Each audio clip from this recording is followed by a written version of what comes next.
আমার চ্যানেলে তোমাদের সকলকে স্বাগত। আজ আমরা ক্লাস 3-র রায় মার্টিন প্রশ্নবিচিত্রা থেকে পরিবেশের দ্বিতীয় পর্যায়ক্রমিক মূল্যায়নের 13 নম্বর স্কুল সলভ করব।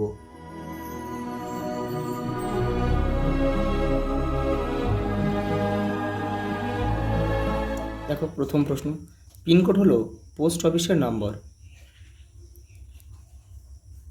শীত থেকে বাঁচার জন্য পালক ফুলিয়ে রাখে শালিক পাখি।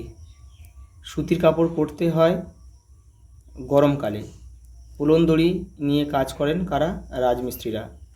তোমার স্কুলের ভেতর আছে কিন্তু বাড়িতে নেই এমন একটি জিনিস হলো, এখানে চক লিখবে।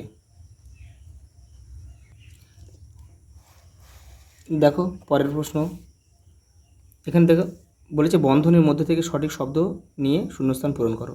দেখো, তোমার বাবার বোন তোমার কি হয়? পিসি হন।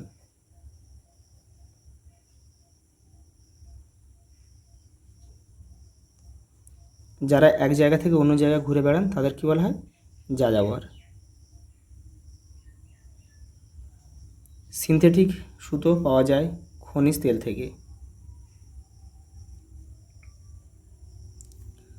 ঝড়ে উঁচু বাড়ি বেশি ক্ষতি হয়। ঘোড়ার গাড়ি চালায় যারা তাদের কি বলে? কোচোয়ান।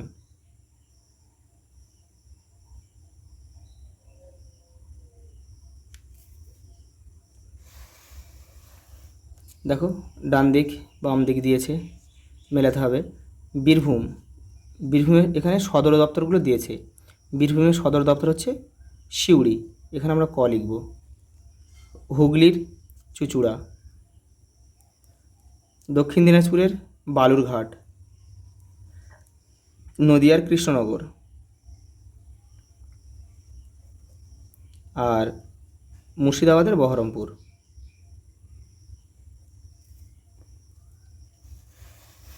দেখো পরেরটা,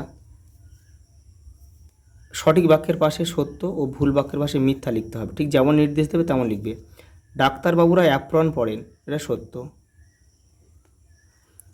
আদিম যুগের মানুষ পশুদের চামড়া জুড়ে তাঁবু তৈরি করত, এটাও কিন্তু সত্য। মানচিত্রের উপরের দিকটা হলো দক্ষিণ দিক বোঝায়, এটা কিন্তু মিথ্যা, কারণ উপরের দিকটা হচ্ছে উত্তর দিক আর নিচের দিকটা দক্ষিণ দিক। পালকির বেহারা একটি লুপ্ত জীবিকা, এটাও সত্য। দরজা জানলা পাল্লা লাগাতে বাটালি লাগে, এটাও সত্য।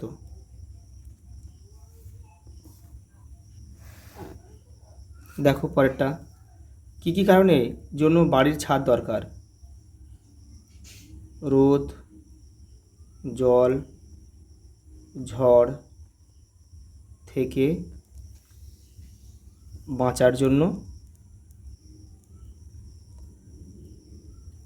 কিন্তু বাড়িতে ছাদ দরকার। বর্ষাকালে মহিলারা সিনথেটিক শাড়ি পরেন কেন? কারণ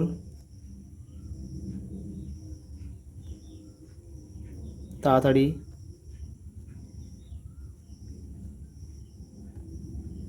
শুকিয়ে যায়। পরেরটা দেখো, ভূমিকম্প প্রবণ এলাকায় কী ধরনের বাড়ি করা দরকার? কাঠ বা টিন।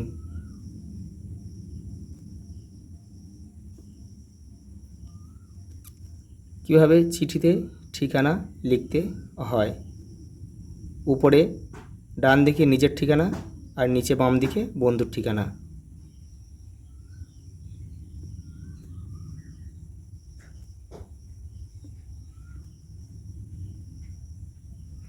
নিজের ঠিকানা আর নিচে বাম দিকে বন্ধুর ঠিকানা।